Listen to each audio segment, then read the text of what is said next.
नमस्कार साथियों। राजस्थान के अंदर रेलवे का इतिहास बहुत पुराना रहा है, लेकिन आज राजस्थान के अंदर 5 ऐसे रेलवे कॉरिडोर बिछाने का कार्य किया जा रहा है जिनसे राजस्थान के ऐतिहासिक स्थलों को, धार्मिक क्षेत्रों को और राजस्थान के इंडस्ट्रियल एरिया को नई बूस्ट देने का कार्य किया जा रहा है। चलिए आज की वीडियो में हम राजस्थान के 5 उन विशेष रेलवे कॉरिडोर्स के बारे में जानने का काम करते हैं जो इन फ्यूचर राजस्थान को लाखों करोड़ों का फायदा देने का काम करेगा और यहां पर किसानों की कई हजारों एकड़ जमीन अधिग्रहण का कार्य भी सरकार द्वारा किया जाने वाला है।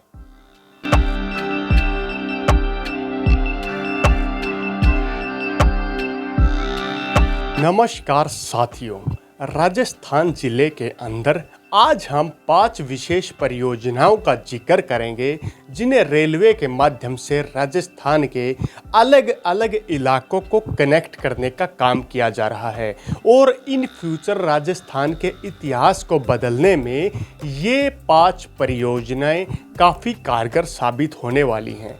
अगर हम राजस्थान रेलवे नेटवर्क की बात करें तो राजस्थान का रेलवे नेटवर्क अन्य इलाकों के मुकाबले काफ़ी पिछड़ा हुआ है, लेकिन राजस्थान के अंदर नई 5 रेल परियोजनाएं तैयार की जा रही हैं जो इन फ्यूचर राजस्थान के टूरिज्म क्षेत्र, राजस्थान के धार्मिक स्थलों और साथ साथ में राजस्थान के औद्योगिक क्षेत्रों को भी नई सौगात देने का कार्य करने वाली हैं, जिनमें पहले स्थान पर है बीकानेर से अनूपगढ़ रेलवे लाइन, दूसरे स्थान पर है मेड़ता सिटी से रास और पुष्कर से मेड़ता रेलवे लाइन, तीसरे स्थान पर अंबाजी, आबू रोड और तरंगा हिल रेलवे लाइन, चौथे स्थान पर रिंगस, खाटू श्याम जी और खाटू श्याम जी से सालासर बालाजी और सुजानगढ़ रेलवे लाइन और 5वें स्थान पर है दिल्ली से अलवर रेलवे लाइन परियोजना। तो सबसे पहले हम बात करते हैं बीकानेर से अनूपगढ़ रेलवे लाइन। बीकानेर जिले को अनूपगढ़ शहर से जोड़ने वाली विशेष रेलवे लाइन को तैयार करने का कार्य भारतीय रेलवे द्वारा किया जा रहा है, जिसको लेकर 185 किलोमीटर लंबा कॉरिडोर तैयार किया जा रहा है और जिसकी डीपीआर यानी कि विस्तृत परियोजना रिपोर्ट तैयार हो चुकी है।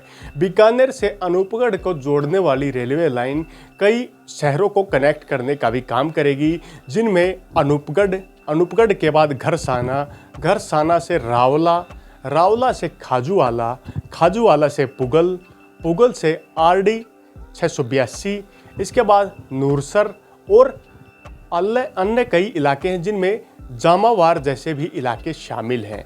बीकानेर से अनूपगढ़ रेलवे परियोजना पर 2559.31 करोड़ रुपए खर्च होने वाले हैं और बीकानेर के क्षेत्रों में नई इंडस्ट्रियल बूस्ट को प्रोग्रेस देने में बीकानेर से अनूपगढ़ रेलवे लाइन काफ़ी कारगर साबित होने वाली है।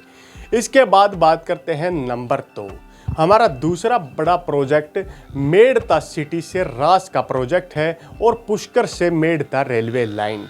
ये दोनों प्रोजेक्ट एक प्रोजेक्ट से मिलते जुलते हैं, जिनमें मेड़ता सिटी से रास के अंदर फेज संख्या 1 के तहत 51.40 किलोमीटर लंबा रेलवे कॉरिडोर बिछाया जा रहा है, जिसको लेकर लगभग 947 करोड़ के आसपास रुपए खर्च किए जाएंगे, जिसमें मेड़ता सिटी पहला स्टेशन रहेगा, मेड़ता सिटी से कात्यासनी दूसरा, धनेरिया तीसरा, जसनगर चौथा, भूमभलिया 5वां और रास 6ठा स्टेशन रहेगा। मेड़ता सिटी से रास को रेलवे के माध्यम से कनेक्ट करने के लिए 350 हेक्टेयर जमीन की आवश्यकता पड़ने वाली है। इसके बाद पुष्कर से मेड़ता को कनेक्ट करने के लिए भी 51.34 किलोमीटर लंबे कॉरिडोर को बनाने का विशेष कार्य किया जाएगा, जिसके लिए लगभग 218 किलोमीटर लंबे इलाके में जमीन अधिग्रहण की आवश्यकता पड़ेगी और 218 हेक्टेयर जमीन यहां पर ली जाएगी, जिसमें पुष्कर से मेड़ता को जोड़ने के लिए नांद, कोड, रिया, बेसड़ा कला जैसे इलाकों में नए स्टेशनों का निर्माण कार्य किया जाएगा और पुष्कर से मेड़ता को जोड़ने का कार्य किया जाएगा। इस प्रकार मेड़ता सिटी रास और पुष्कर से Merta railway line in future कई ऐतिहासिक शहरों को भी कनेक्ट करने का कार्य करने वाली है। अब बात करते हैं हम अपने तीसरे बड़े प्रोजेक्ट की, अंबाजी आबू रोड तरंगा हिल रेलवे लाइन प्रोजेक्ट। ये रेलवे लाइन प्रोजेक्ट गुजरात और राजस्थान के इलाकों में नई कनेक्टिविटी प्रदान करने के लिए बिछाया जा रहा है। ऐतिहासिक स्थल अंबाजी, आबू रोड और तरंगा हिल के इलाकों में नई कनेक्टिविटी प्रदान करने के लिए वेस्टर्न रेलवे के द्वारा इसका निर्माण कार्य किया जा रहा है। अंबाजी से तरंगा हिल तक के इलाके में लगभग 116.65 किलोमीटर लंबे रेलवे कॉरिडोर का निर्माण कार्य किया जा रहा है, जिसको लेकर लगभग 2798.16 करोड़ रुपए खर्च किए जाने वाले हैं। जिनमें अगर स्टेशनों की यदि हम बात करें तो आबू रोड राजस्थान के इलाके से रेलवे कनेक्टिविटी स्टार्ट होगी।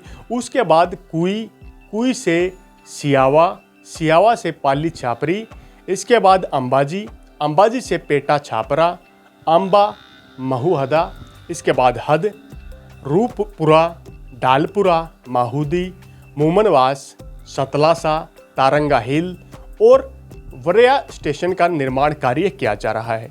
गुजरात और राजस्थान के अंबाजी से तरंगा हिल की रेलवे कनेक्टिविटी का पूरा कॉरिडोर इलेक्ट्रिक कॉरिडोर के रूप में बिछाने का कार्य किया जाने वाला है और इन फ्यूचर राजस्थान के कई इलाकों को कई गुजरात के धार्मिक इलाकों से कनेक्ट करने का काम होगा और इन फ्यूचर ये रेलवे कॉरिडोर नई प्रोग्रेस देने का भी कार्य करने वाला है। अब हम बात करते हैं अपने चौथे बड़े कॉरिडोर की। हमारा चौथा बड़ा corridor rings Khatu Shyam ji railway line और खाटू श्याम जी से सालासर बालाजी और सुजानगढ़ तक बिछने वाली रेलवे लाइन है। इनमें यदि हम बात करें तो यह पूरा कॉरिडोर जो रिंगस से खाटू श्याम और खाटू श्याम से सुजानगढ़ तक बिछाया जाएगा, ये लगभग 45 किलोमीटर लंबा कॉरिडोर रहने वाला है। और यहाँ पर जो कॉरिडोर रिंगस से खाटू श्याम तक बिछाया जाएगा वह कॉरिडोर 17.49 किलोमीटर लंबा रहने वाला है। वैसे रिंगस की यदि बात करें तो रिंगस में रेलवे की कनेक्टिविटी बहुत अच्छी है और चार रेलवे दिशाओं में आने वाली रेलवे कनेक्टिविटी रिंगस तक पहुंच चुकी है। लेकिन रिंगस से 17-18 किलोमीटर आगे खाटू श्याम जी तक विशेष रेलवे लाइन को बिछाने के लिए रिंगस के वर्तमान स्टेशन से खाटू श्याम जी धार्मिक स्थल की तरफ बिल्कुल नज़दीकी इलाके में नए स्टेशन का निर्माण कार्य किया जाएगा। रिंगस से खाटू श्याम जी रेलवे कॉरिडोर पर 254.06 करोड़ का खर्च किया जाने वाला है और लगभग 17.49 किलोमीटर लंबा कॉरिडोर बिछाया जाने वाला है। वर्तमान में इसकी डीपीआर तैयार की जा रही है और अभी स्टेशनों के नाम पूर्ण रूप से कंफर्म नहीं हो पाए हैं। इससे आगे बात करें तो रिंगस से खाटू श्याम जी से आगे रेलवे को खाटू से सालासर बालाजी और सुजानगढ़ तक बिछाने की विशेष परियोजना पर भी डीपीआर तैयार करने का कार्य किया जा रहा है। इस प्रकार ये एक धार्मिक स्थलों को जोड़ने का और देश भर से आने वाले करोड़ों व्यक्तियों के लिए काफी फायदेमंद रेलवे कॉरिडोर रहने वाला है। अब हम बात करते हैं अपने पांचवें और सबसे राजस्थान के लेटेस्ट कॉरिडोर के बारे में। दिल्ली से अलवर रेलवे लाइन परियोजना। आप इसे रेलवे लाइन परियोजना ही समझे, इसे वर्तमान की रैपिड रेल परियोजना न समझें। दिल्ली से अलवर रेलवे लाइन को जोड़ने के लिए एक विशेष 104 किलोमीटर लंबा भारतीय रेलवे द्वारा रेलवे कॉरिडोर तैयार किया जा रहा है, जिसको लेकर 2500 करोड़ के आसपास बजट बताने का कार्य किया जा रहा है कि दिल्ली से अलवर रेल परियोजना को जोड़ने के लिए 104 किलोमीटर लंबे कॉरिडोर पर 2500 करोड़ के आसपास का बजट खर्च करने का काम किया जाएगा। यह दिल्ली, हरियाणा और राजस्थान के इलाकों को नई रेलवे कनेक्टिविटी प्रदान करने वाला इलाका रहने वाला है। दिल्ली से सोहना, सोहना से हरियाणा के नुहू, नुहू से फिरोजपुर झिरका और फिरोजपुर झिरका से अलवर को कनेक्ट करने के लिए विशेष परियोजना पर कार्य किया जा रहा है। इस परियोजना को लेकर वर्तमान में डीपीआर रिपोर्ट तैयार करने का कार्य किया जा रहा है और दिल्ली से अलवर के दिल्ली के कनेक्टेड एरिया, दिल्ली के इंडस्ट्रियल डेवलपमेंट एरिया, इसके बाद नुहू की आईएमटी, फिरोजपुर झिरका और अलवर के इलाकों में नई कनेक्टिविटी प्रदान होने से हरियाणा और राजस्थान के इन जिलों को कई गुना तक फायदा इन फ्यूचर मिलता नजर आ रहा है। और अलवर से दिल्ली के मध्य में रेलवे कनेक्टिविटी में नए सुधार से अलवर के कई धार्मिक और अलवर के कई ऐतिहासिक स्थल दिल्ली से डायरेक्ट रूप से कनेक्ट करने का कार्य भी किया जा रहा है। वर्तमान में राजस्थान में ये 5 विशेष रेल परियोजनाएं तैयार होने वाली हैं जो इन फ्यूचर राजस्थान के इतिहास को लिखने का भी काम करेंगे और राजस्थान को नई रेलवे कनेक्टिविटी के साथ साथ में राजस्थान में कई करोड़ों का फायदा देने का भी कार्य करने वाली हैं। ये रेलवे परियोजनाएं हम भी उम्मीद करते हैं कि जल्द से जल्द राजस्थान में लागू हों ताकि राजस्थान को एक नई बूस्ट देने का कार्य किया जा सके। इसी के साथ आप लोगों से विदा लेते हैं। यदि अब तक आपने हमारे चैनल को सब्सक्राइब नहीं किया है तो चैनल को सब्सक्राइब जरूर करें, वीडियो को लाइक करें। साथ में हमारे चैनल से जुड़ने के लिए हमारे व्हाट्सएप नंबर पर भी आप कांटेक्ट करके हमसे किसी प्रकार की डिटेल प्राप्त कर सकते हैं। इसी के साथ अगले वीडियो तक आप लोगों से विदा लेते हैं। तब तक के लिए जय हिंद, जय भारत।